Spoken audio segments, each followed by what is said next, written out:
할렐루야. 67 남신도 애쓰셨습니다. 수고하셨습니다. 감사합니다.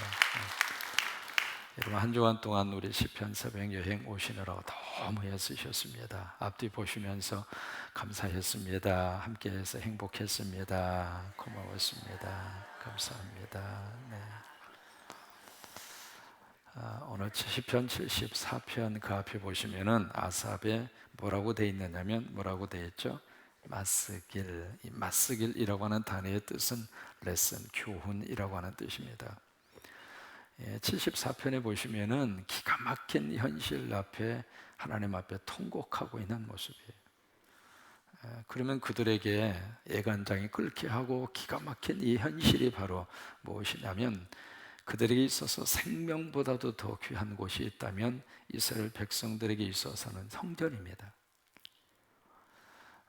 그래서 여러분 성경에 보시면은 성전을 향한 이스라엘 백성들의 그 끔찍한 사랑, 그들의 헌신, 이것은 뭘로 표현할 수 없을 정도로, 그러니까 자기 목숨보다도 더 귀하게 여기는 이 세상 유일한 가치적으로 그들의 것이 붙들고 사는 것이 성전인데, 그 성전이 철저하게 파괴된 거예요. 그러니 그 현실을 받아들이는 것도 힘들고, 또 하나 그들이 더 견디기 힘든 것은 성전은 하나님의 집인데, 만약에 성전이 파괴됐다는 이야기는 하나님이 죽었다는 이야기냐. 그것 때문에 이제 그들이 더 기가 막힌 현실 앞에 지금 통곡을 하고 있습니다. 한 가지 한번 여쭤볼까요? 여러분, 교회가 없어지면 교회가 없어지면 하나님이 없어진 겁니까? 분명하죠? 근데 이스라엘 백성들은 그게 하나였습니다. 성전과 하나님은 하나였어요. 그렇기 때문에 이 성전은 어떤 일이 있어도 파괴될 수도 없고, 성전은 그 무엇에 의해서도 점령당할 수도 없고, 성전은 그 무엇에 의해서도 없어지지 않을 것이다. 그러니까 철저한 믿음을 가지고 있었는데 세상에 바벨론이 와서 그 무람한 성전을 철저하게 파괴하고 그 성전 안에 있었던 기물을 다 빼앗아서 자기 나라로 가져가 버리고 폐허가 돼버렸단 말이죠. 그러니까 그 현실을 보면서 하나님이 죽었구나, 하나님이 사라졌구나. 역사적으로 교회는 세워질 수도 있고 교회는 무너질 수도 있습니다. 여기에서 교회라고 하는 것은 건물을 말합니다. 여러분, 건물로서의 교회라고 하는 것은 영원하지가 않습니다. 여러분, 이 건물 벌써 지어진 지가 몇 년 됐죠? 20년. 그러면 이 건물이 얼마나 이렇게 버틸 수 있을 것 같습니까?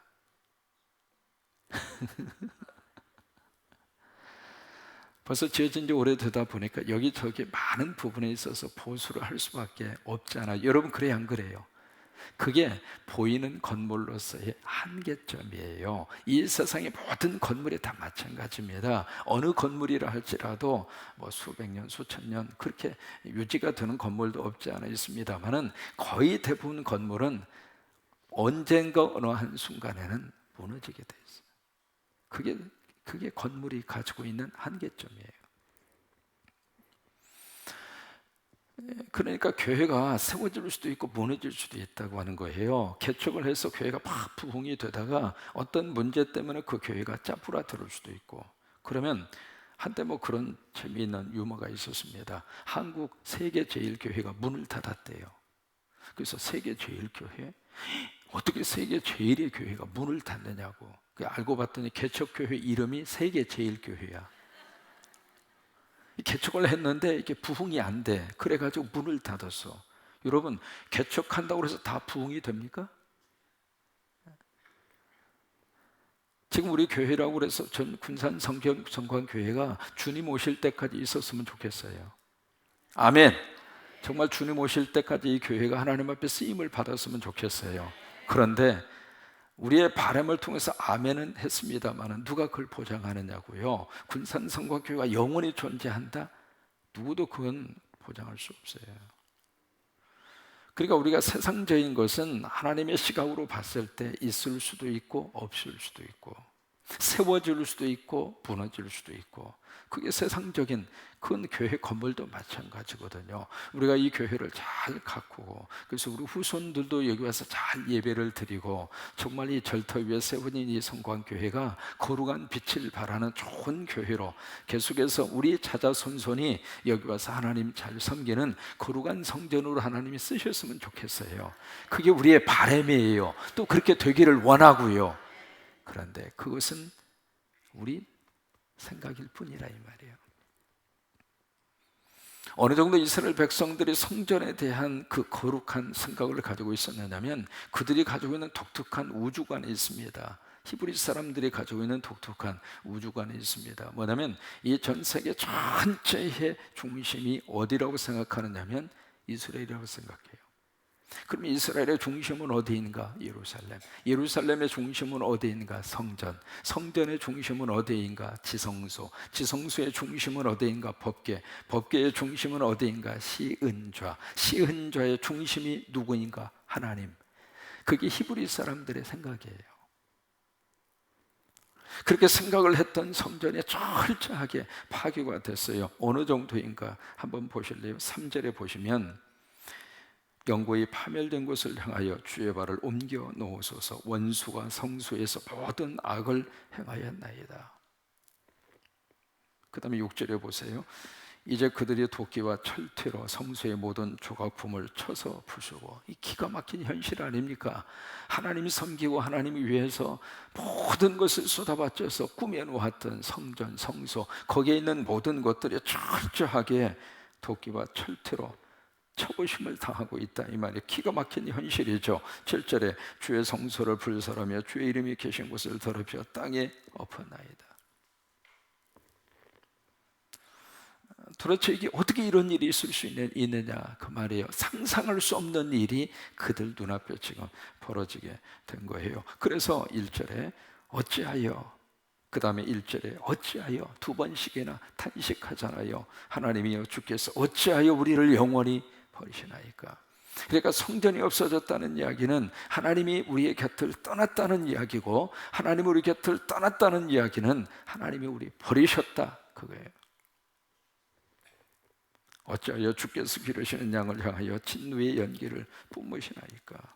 11절 주께서 어찌하여 주의 손 곧 주의 오른손을 거두시나이까. 하나님께서 우리 그 손을 우리를 보호하시고 하나님의 손으로 지금까지 이끌어 주셔서 그 손 우리가 의지하고 살았는데, 이제 하나님의 그 손이 우리의 곁을 떠나셨나이까. 여러분, 이 어찌하여라고 하는 이 탄식은요, 사람이 할 수 있는 가장 비통에 젖은 탄식입니다. Why?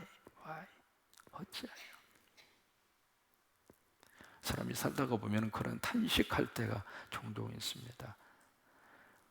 하나님 어찌하여? 하나님 어찌해서 우리 가정 속에 이런 일이, 기가 막힌 현실이 우리 속에 닥쳐야만 했고, 하나님 어찌하여 내 자식에게 이런 일이 벌어져야만 했고, 하나님 어찌하여 우리 교회에 이런 일이 생겨야만 했습니까? 그 어찌하여라고 하는 탄식, 이것은 참 뭘로 표현할 수 없을 정도로 그런 감정의 가장 밑바닥에서 터져 나오는 가장 슬픈 탄식이 그 탄식이에요.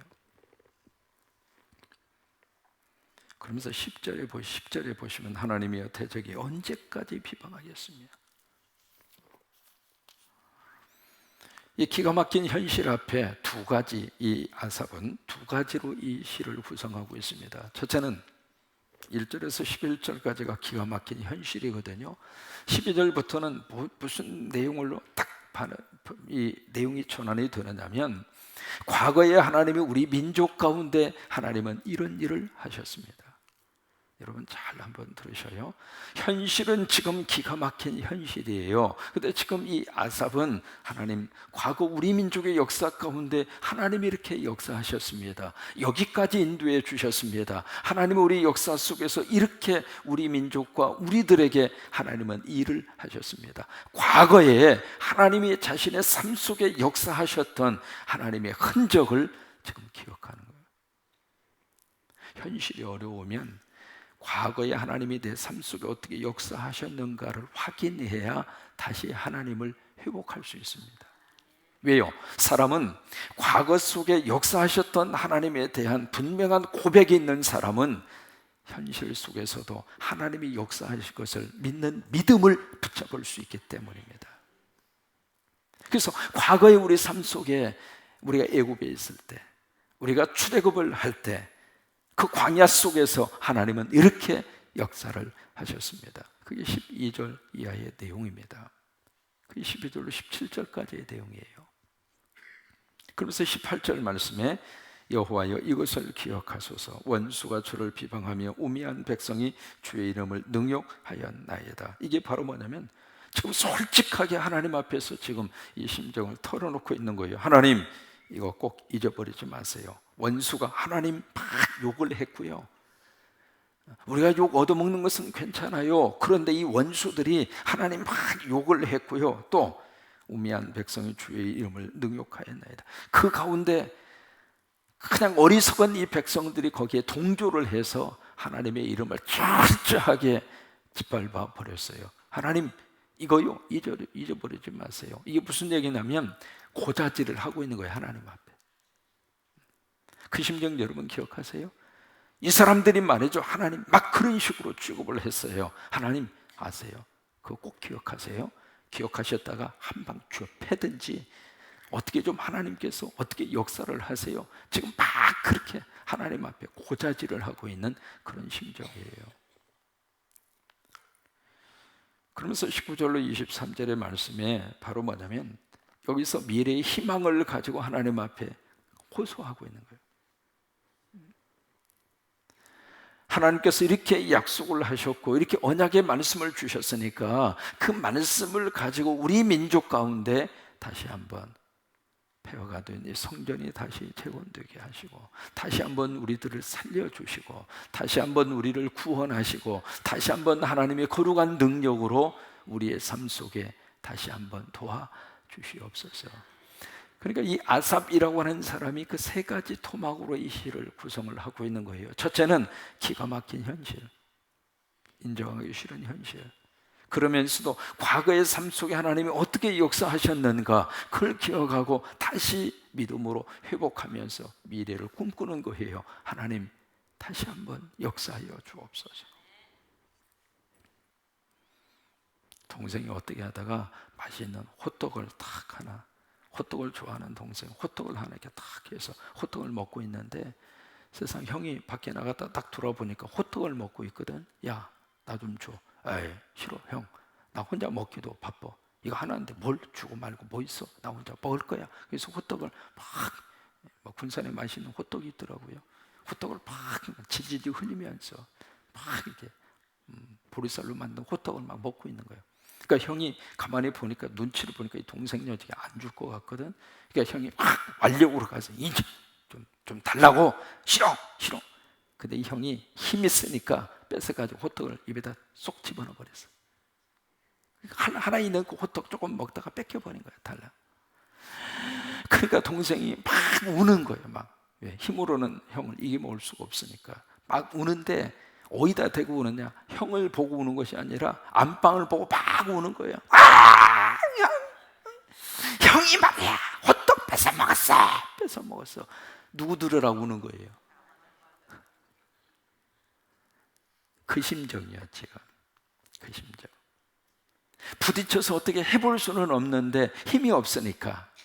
그래서 강대국에 지금 당하고 있는데 철저하게 성전까지 유린당할 정도로 그렇게 좀 철저하게 당하고 있는데 속 터지고 지금 너무나 마음속에 분노가 막 끓어오르고, 근데 그것을 어떻게 할 수가 없으니까 누구 붙잡고 지금 막 울고 있느냐면 하나님 붙잡고 오는 거예요. 여러분 그 마음 아시겠습니까?